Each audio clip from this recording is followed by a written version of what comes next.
Last week, I discussed the 1994 opening day game between the Chicago Cubs and New York Mets, where Chicago's Tuffy Rhodes unexpectedly hit 3 home runs.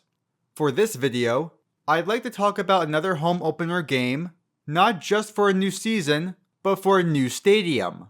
Like the previous one, it's a game that featured one of the most unexpected player performances in the history of Major League Baseball. It's April 11th, 2000. Exactly 25 years ago from this video's upload date. The Los Angeles Dodgers are on the road to face the San Francisco Giants in the first ever game at Pacific Ballpark, now known as Oracle Park. Entering this game, the Giants had a 3-4 record and the Dodgers 3-3. Nothing notable there, but entering the season itself, both teams had high expectations. As for the Dodgers, they were in a small playoff drought. In the previous 11 seasons from 1989 to 1999, Los Angeles made the postseason twice, in which they didn't win a single playoff game. Despite that, they still had a good team with several star players, such as Gary Sheffield and Kevin Brown. They even got better during the offseason, as they made several acquisitions prior to opening day. Most notably, they made a trade to acquire right fielder Shawn Green. Green was coming off a monster year for the Toronto Blue Jays in 1999, where he hit 42 home runs, drove in 123 RBIs, and had a plethora of other great stats, all en route to a 9th place finish in MVP voting. One newspaper writer predicted an 83 and 79 record for the club, with a 3rd place finish in the division. As for the Giants, they were mostly in the same boat. Across the previous 10 seasons from 1990 to 1999, they had only one postseason appearance with 0 playoff wins. Unlike the Dodgers, they didn't make any notable offseason acquisition, but they didn't have to. San Francisco was packed with talented players, and the lineup was especially dangerous. It featured such players as Jeff Kent, JT Snow, Ellis Burks, and somebody you might have heard of, Barry Bonds. The same newspaper from before predicted a 2nd place finish with an 87 and 75 record, but as also stated, they were always dangerous. Bottom line, these two teams were playing in a competitive division, and both had playoff aspirations. Given the fact that the Arizona Diamondbacks were coming off a division win the previous year, it was more than likely that only one of these teams would make the playoffs. It may be early in the season, but a win here is vital going forward. Moving on to the game itself, veteran starter Kirk Reeder took the mound for the Giants. Reeder was coming off a disastrous season against the Dodgers, as in 2 games he pitched against Los Angeles the previous year, he allowed 11 earned runs in 6 2/3 innings, for an ERA of 14.85. He got off to a good start though, working around a leadoff single to throw a scoreless top of the first. On the mound for the Dodgers was Chan-Ho Park. Just like Reeder, Park struggled against the Giants, as in 4 games against them in 1999, he allowed 19 earned runs in 19 2/3 innings for an ERA of 8.69. It wouldn't take long for them to tee off him. Bill Miller singled with 1 out, and he stood on first base with Barry Bonds coming to the plate. On Park's first pitch, Bonds ripped the ball down the right field line into the corner. Miller came all the way around to score, and Bonds settled on second base with a double, the first run, RBI, and extra base hit in the stadium's history. Park would recover after that, and got the next 2 batters out to escape the inning, 1-0 Giants after 1. Both pitchers exchanged scoreless second innings, but one quick thing I want to mention, in the bottom of the second, Doug Mirabelli hit a triple. It was the first of just 2 career triples for the slow-footed catcher, because of course one of the least likeliest players would have the stadium's first. Speaking of unlikely players to get an extra base hit, in the top of the 3rd, Kevin Elster stepped to the plate and blasted the ball into deep left center field that just barely cleared the wall for a home run. A light hitter, Elster only hit 74 home runs in nearly 3,000 career plate appearances entering 2000. For a game that featured such hitters as Barry Bonds, Jeff Kent, Gary Sheffield, Adrian Beltre, and several other sluggers, it was light hitting Kevin Elster that hit the first home run in the history of Pac Bell Park. That would be the only run of the inning, And when the Giants came to bat in the bottom half, the second home run in the ballpark's history was hit, and you can probably guess who hit it. Bonds hits one high and deep. Right center field. Devon White all the way back, and this one is gone! Home run, Barry Bonds!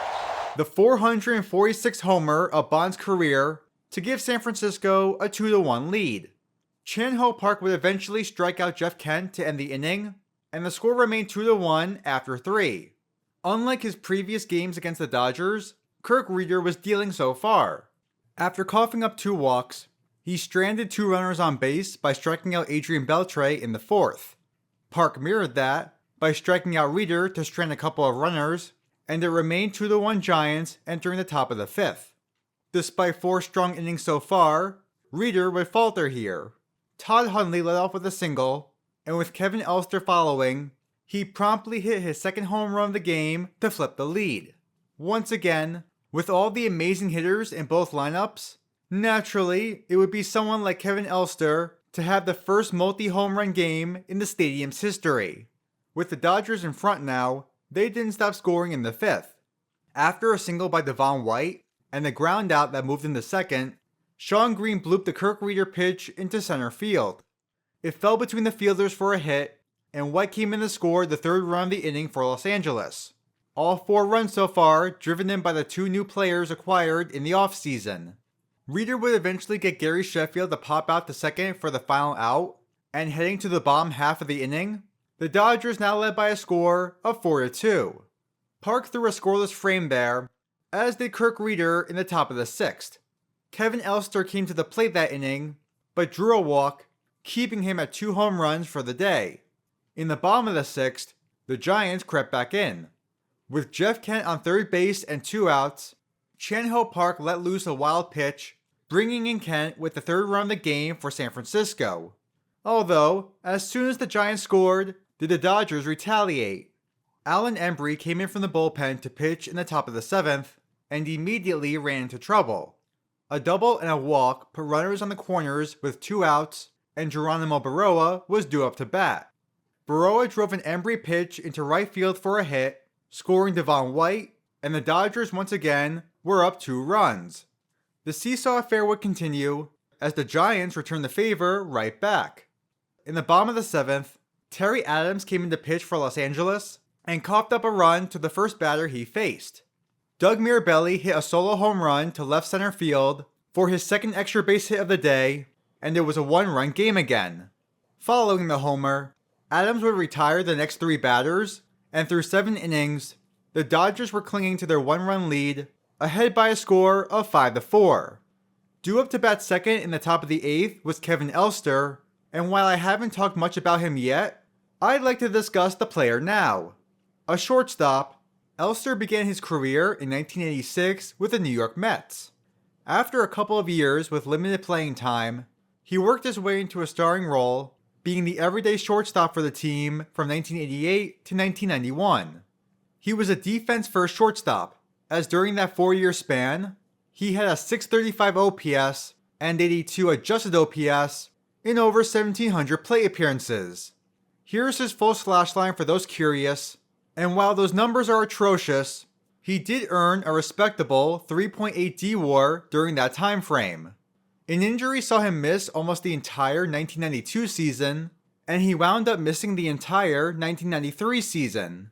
Elster returned to baseball in 1994, but over the next 2 seasons with the New York Yankees and Philadelphia Phillies, he once again saw limited playing time.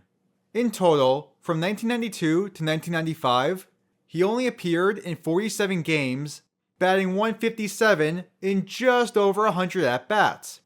He signed with the Texas Rangers ahead of the 1996 season, initially as a backup to everyday shortstop Benji Gill.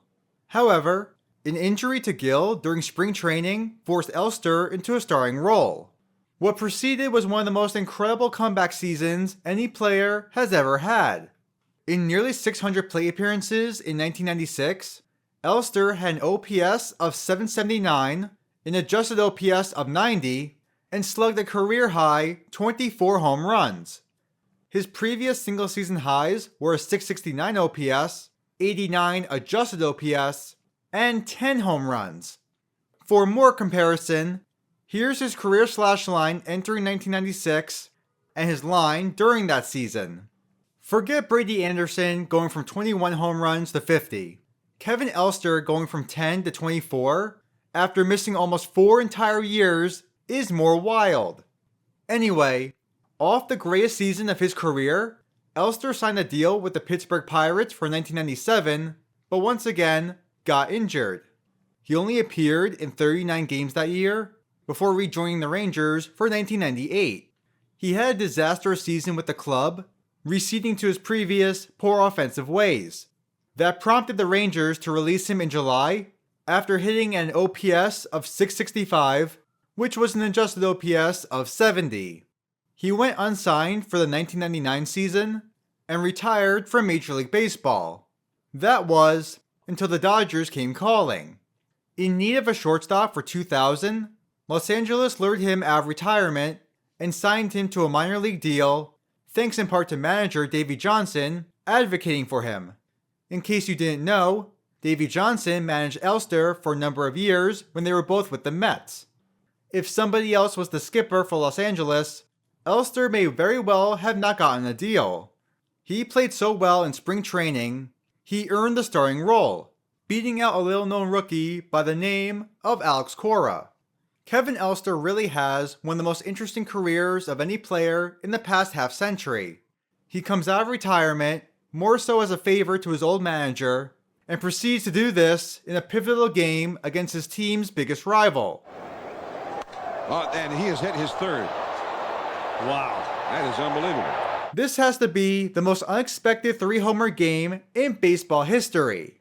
Someone that, for simplicity's sake, was in the lineup thanks to sheer luck, who hadn't played in nearly 2 full years and was a poor hitter to begin with, had the game of his life. As it turns out, that homer would be the decisive run.